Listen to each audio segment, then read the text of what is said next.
Hello, everyone, and welcome to another episode of my book talk.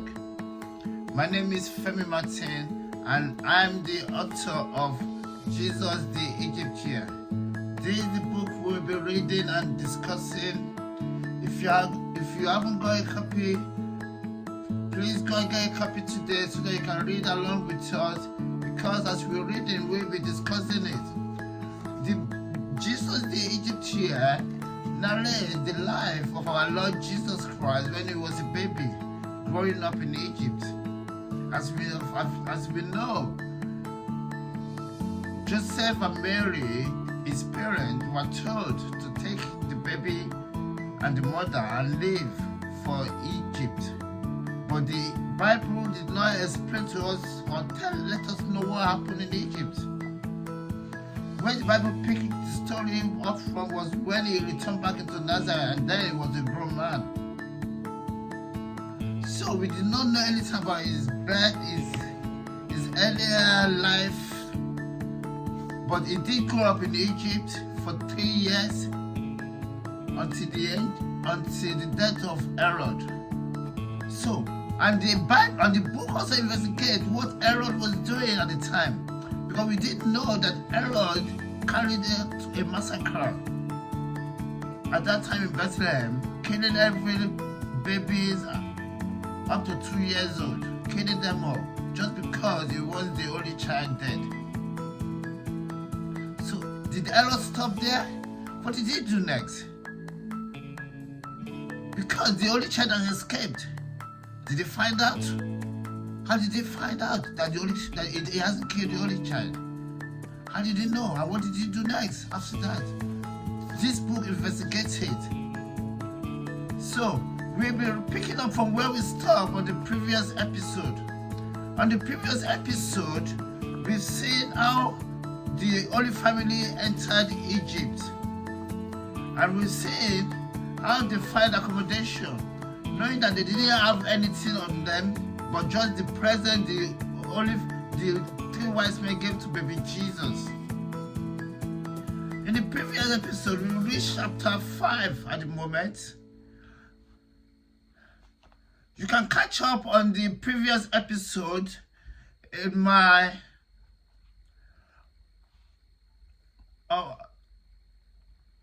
and for now, we continue from where we stopped on the previous episode. Check the other videos for the previous episode. The chapter title for today is First Truth. Chapter 5, First Truth. A day away into their journey southward, baby Jesus takes ill. His face is drawn in and he has no smile left in him. They've left the brash temperature of the desert behind and are moving towards the Nile. They rest for the night in a small cave, and in the morning when Mary wants to pick him up to prepare him for the journey ahead, she's instantly worried and in panic. Okay, here baby Jesus takes ill. As the chapter title says, First Truth. We've seen in the previous episode how they were living in caves and surviving, because we read how he started to crawl, and we see, but now is first tooth. How did baby get first tooth? We know that when babies are having their first tooth, they usually run temperatures. This is normal to every baby, and assumingly the only child too will run a bit of temperature when he's having his first tooth. This is just nature taking his part. But Mary doesn't know it here, so she's worried and in panic. Joseph, she calls. Something is wrong with Isa. She lifts him up and sees how hot he feels. He's running a temperature. Joseph arrives by her side. He knows something is wrong at once when he sees baby Jesus. His bright eyes are dim.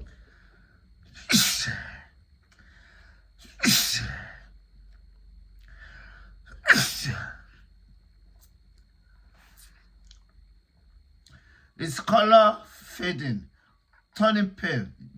Joseph watches him more closely and seems confused at what could be the problem with God's own child. Try and feed him, he says. See if he will eat.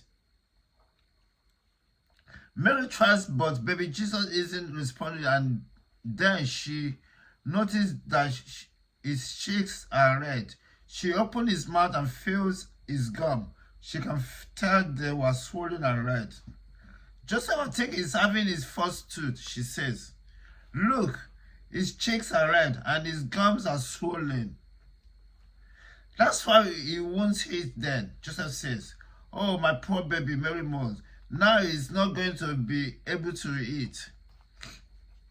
Give him a cold wash and let's get going, Joseph says. He gets their things ready to get moving from the cave again. He knows they have less than a day to travel before they reach the next town. His intention to take the family down south appears to be a bright one so far. Mary hasn't argued with him because she trusts him. She knows he worries about the welfare of herself and the baby. She carries baby Jesus to a pond that swells from the ground around them. The pond is cold and soothing as she pours the cold water on baby Jesus. His temperature seems to go down, but it doesn't last because as soon as they are moving again, baby Jesus starts getting hot again. Mary can feel him against her body because he is strapped to her chest. She feels how hot he gets and how restless his sleep is. Joseph, my baby is getting hotter again by the minute, she says. We are near to a town, he replies. We'll stop there for a few days for him to grow his teeth. They enter the town of Mosul near to evening. Most of the town people are out in their front courtyard with children playing. The first house they see, Mary in her haste goes there and asks for help. Please, somebody help me. My son is sick, she says. A woman comes out of the house and calls her inside. Don't worry, she says. I'm a mother as well. We will do our best to make your son well. What is the problem with him?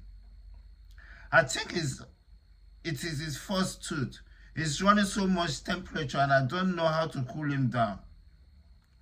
Instantly, the woman goes outside into her courtyard and prepares a bath in a large biting bowl. After she prepares the bath, she calls to Mary. Give him a bath in there. It's a cold bath with soothing oil and herbs. It will calm his feverish temperature down. Thank you, Mary says. She prepares baby Jesus for a bath. Then she looks to the woman and asks, what's your name? Call me Mercy, she says. Mary gives baby Jesus a bath. She noticed that after the bath, his temperature seems to go down.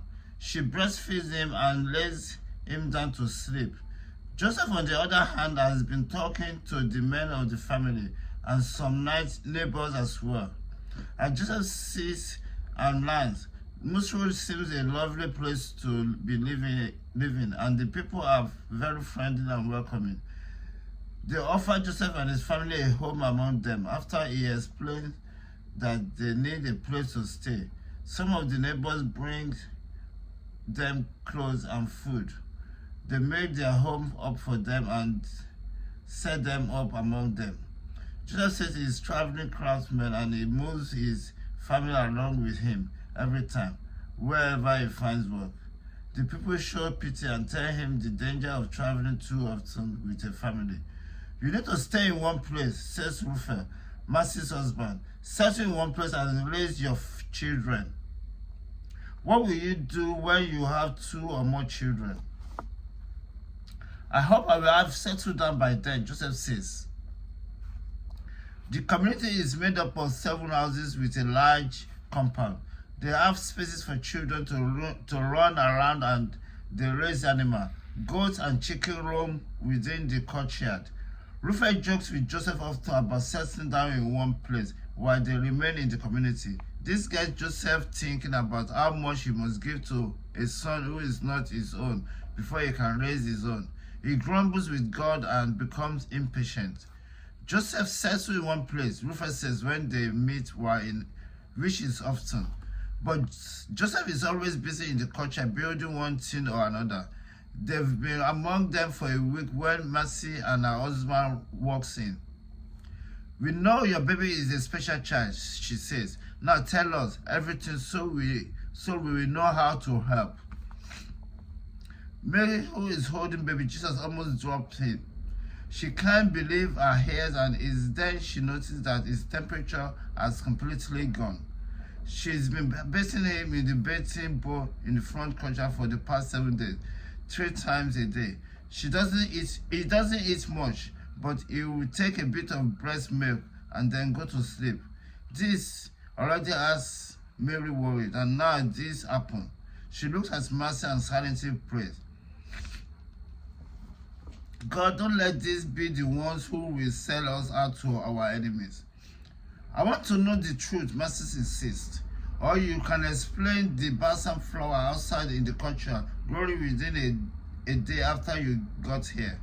Apparently, she has been throwing baby Jesus' bath water away in the same spot in their courtyard, and balsam flowers have grown in the spot. Mary already knows this before Mercy tells her. She knows somebody is bound to find out soon. People will always find her son. She knows he can't hide away from people. Signs and wonders are bound to follow him, and so will people because they read signs and people and follow wonders. Mercy realized she must tell Mercy. Mary realized she must tell Mercy the truth somehow. She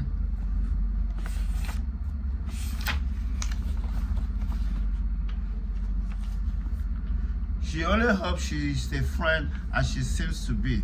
So she tells the truth about their journey. A mad king is in our kingdom, and he's killing every newborn baby, she says. He's looking for my son to kill him as well. That's why we are running everywhere. We've heard of King Herod massacre, Mercy says. Many Jews travel past here and tells us the story. Don't worry, you will be safe among us. We will watch out for you, won't we, Rufus?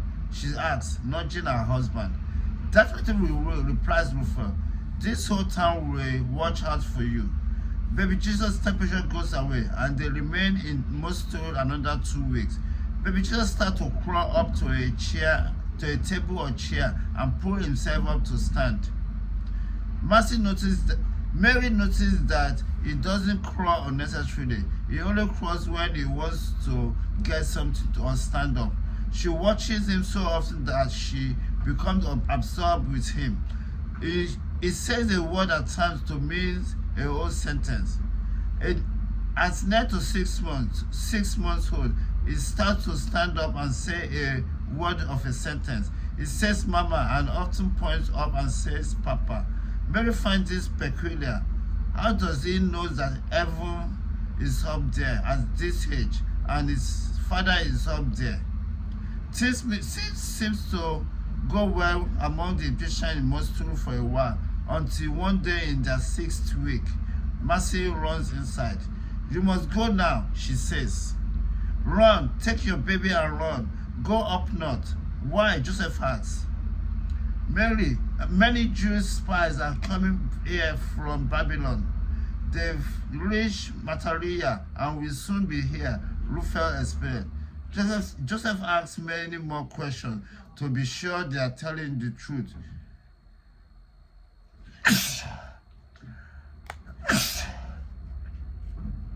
Excuse me. They seem honest with all their responses, and he believes them. Although he has been planning to go southward, now that plan seems foiled. He can't possibly continue southward now. That night, he moves his family out of Mosul and heads up north, where they've been coming from. He decided not to head towards Berbice. Instead, he decided to take a round route. They travel towards the Nile, and up north they go again. That way, they will pass Berbice without not touching the town. And that's the end of chapter 5. We will continue on the next episode on chapter 6. So far, We've seen now that the Holy Family are running from one city of Egypt into another, and there's always a purpose, a reason, and the main purpose is to keep baby Jesus safe, to keep him away from Herod's spies, because they know that Herod's spies are everywhere in Egypt at that time. Herod have heard, he has sent spies out. We've read in previous chapters. Herod has sent spies out to go and be looking for the Holy Child. And they know that Herod's spies are coming. So, thank you everybody for listening to this episode. We shall continue on the next episode on chapter 6. Thank you everybody and goodbye.